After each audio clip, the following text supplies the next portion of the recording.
Pag uwi ko nung nakaraan sa bahay, sa parking lot, may mga tinapon na books ng pang grade 9. Dito pala yung mga books nila, yung mga activity books. Yung sinasagutan nila, hindi katulad sa atin, pag public school ay bawal sulatan ang libro. Siguro private itong school na ito, kaya pagkatapos ng taon tinatapon na nila. Di ayun nga, tumawag ako sa asawa ko, pinakita ko kasi sabi ko sayang. Ayun, pinakita ko din sa anak ko at mahilig siya sa mga physics, geometry, mga ganun ba. Kaya yun, magaganda pa yung mga kinuha ko, yung kumpleto pa yung cover. Kasi yung iba punit na yung cover. Kaya nga hakot to the max ako kasi ang bigat ng mga libro. Siguro mga 20 kilos yun.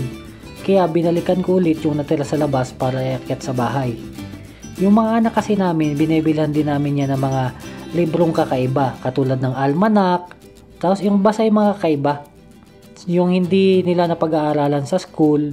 Para meron din silang ibang knowledge bukod dun sa school na libro. Para maging advance sila.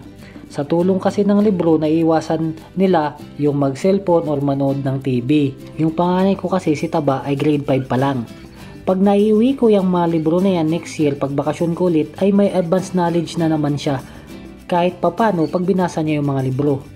Yung isa ko namang bunso ay pre pa lang, so hindi niya pa yun mapapakinabangan.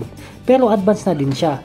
Marunong na nga din siyang magbasa at mag-addition kahit hindi pa siya nag-aaral. Tinakpan ko kasi yung kasi may pangalan. Baka sabihin, tinapon yung mga libro. Kaya yan, tinakpan ko yung mga pangalan ng may-ari.